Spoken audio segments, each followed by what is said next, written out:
इन 4 व्यक्तियों में पहला राजा था, दूसरा एक बिजनेसमैन था, तीसरा पंडित था और चौथा एक आम आदमी मजदूर था। किसी को भी यह नहीं पता था कि कौन स्वर्ग के अंदर प्रवेश कर पाएगा और कौन वहीं से वापस आ जाएगा। सब स्वर्ग का दरवाजा खुलने की राह देख रहे थे और आपस में बातें कर रहे थे। जैसे कि राजा को मरने से पहले ही आदत थी उसे अपनी बात सबसे पहले बताई। राजा ने कहा, मैं बहुत प्रख्यात राजा हूँ।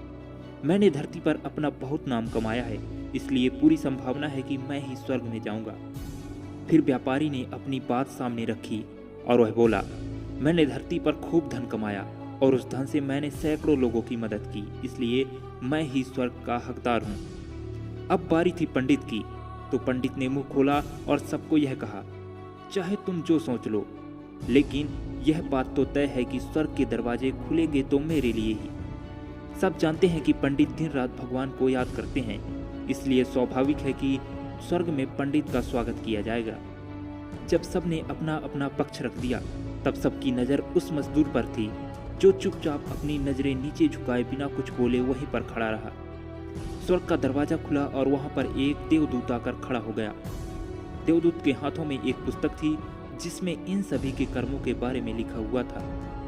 देवदूत ने सबसे पहले राजा को अपने पास बुलाया और उसको पूछा, तुम बताओ, तुमने अपने जीवन में क्या क्या अच्छे कर्म किए हैं? मैं उन्हें इस पुस्तक में देखकर फैसला करूंगा कि तुम्हें अंदर आने देना है या नहीं। राजा ने कहा, मेरा राज्य जितना बड़ा था उतना ही समृद्ध था और मेरी राज्य के सभी लोग खुशहाल थे। सभी बड़े आनंद से रहते थे। मैंने उन्हें कभी भी किसी भी चीज की कमी नहीं होने दी। यही मेरे अच्छे कर्म हैं। देवदूत ने अपने पुस्तक में देखा और देखने के बाद राजा से कहा, तुम सच बोलते हो। तुमने अपने राज्य की प्रजा को बहुत सुखी रखा था, लेकिन तुमने अपने राज्य की सीमा को बढ़ाने के लिए जितने युद्ध किए थे, उन युद्ध की वजह से हजारों सैनिकों ने अपनी जान गंवा दी थी। उन हजारों सैनिकों के परिवार के दुख का कारण तुम बने थे, इसलिए तुम स्वर्ग में नहीं जा सकते। अब बारी थी व्यापारी की। व्यापारी से जब देवदूत ने पूछा कि तुम्हारे अच्छे कर्म क्या हैं, तब व्यापारी ने उससे कहा, मैंने सैकड़ों लोगों को खाना खिलाया है, कई आश्रमों में दान किया है, कई निराश्रित लोगों के लिए घर बनाकर दिया है। यह मेरे अच्छे कर्म हैं। देवदूत ने फिर से अपने पुस्तक में ध्यान से देखा और देखने के बाद व्यापारी से कहा, तुम्हारा कहना भी उचित है कि तुमने बहुत दान धर्म किया है।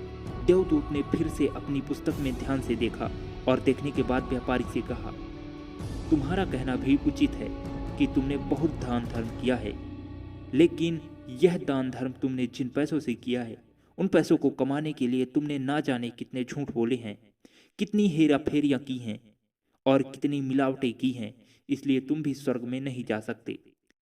जब पंडित से यही सवाल किया गया, तो पंडित ने बड़े आत्मविश्वास के साथ कहा, मैंने अनगिनत लोगों को ज्ञान दिया है, हजारों यज्ञ और पूजाएं की हैं और दिन रात भगवान का जाप किया है। इससे अच्छे कर्म और क्या ही हो सकते हैं।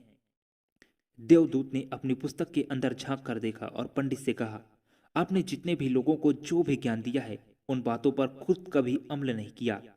आपने यज्ञ, पूजा या भगवान का नाम निस्वार्थ भाव से कभी नहीं लिया, इसलिए आपका भी स्वर्ग में आना प्रतिबंधित है। मजदूर यह सब देखकर हैरान था। वह अब तक जिन्हें महान समझता आ रहा था, उनकी व्याख्या स्वर्ग के दरवाजे पर आकर बदल गई थी। धरती पर जिन कर्मों को अच्छा माना जाता है, उनका यहाँ कोई मूल्य नहीं था। यमदूत ने जब इस मजदूर को अपने पास बुलाया और इससे पहले कि वह उसके अच्छे कर्मों के बारे में पूछता, मजदूर बोल पड़ा, प्रभु, मैं जानता हूं कि मैं भी स्वर्ग में आने के लायक नहीं हूं, लेकिन मैं फिर भी एक बार बाहर से स्वर्ग को झांक कर देखना चाहता हूं। इससे ज्यादा मेरी कोई बड़ी इच्छा नहीं है, क्योंकि ऐसी इच्छा पालने के लिए मैंने जीवन में कुछ भी नहीं किया है। मैंने पूरा दिन मेहनत करता और जो भी पैसे कमाता उन्हें अपने परिवार के पालन पोषण में खर्च कर देता, इसलिए दान धर्म के लिए कुछ बचता ही नहीं था। लोगों की भला मैं क्या सेवा करता, क्योंकि काम के बाद जो थोड़ा समय मिलता उसको अपने ही बूढ़े माँ बाप की सेवा में बिता देता। और यह सब करने के बाद मैं कभी कभी मंदिर भी चला जाता था और भगवान ने जैसा भी मुझे दिया उस जीवन के लिए धन्यवाद कहता हूँ। देवदूत ने अपनी पुस्तक में बड़े ध्यान से देखा और थोड़ी देर देखते ही रहा।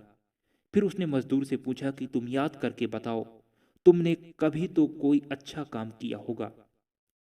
मजदूर ने थोड़ी देर सोचने के बाद बोला, हाँ, मुझे थोड़ा थोड़ा याद है। एक बार मैं बहुत भूखा था और मैं खाना ही खाने बैठा था कि एक बहुत ही कमज़ोर कुत्ता जो ठीक से चल भी नहीं पा रहा था, वह मेरे पास आ गया और मेरे खाने को देखने लगा। तब मैंने अपनी रोटी उसे खिला दी थी और उस दिन मैं खुद भूखा सोया था। मजदूर की बात सुनने के बाद देवदूत मुस्कुराया और मजदूर को बड़े सम्मान के साथ स्वर्ग के अंदर ले गया। दोस्तों, अच्छे कर्म लोभ, मोह, माया इन सब भाव में आकर नहीं किए जाते और ना ही उन्हें अच्छे कर्मों की श्रेणी में गिना जाता है। निस्वार्थ भाव से किया गया एक ही अच्छा कर्म भी आपके जीवन के सारे पाप धोने की शक्ति रखता है। इसलिए जब भी मौका मिले, निस्वार्थ भाव से और अच्छे मन से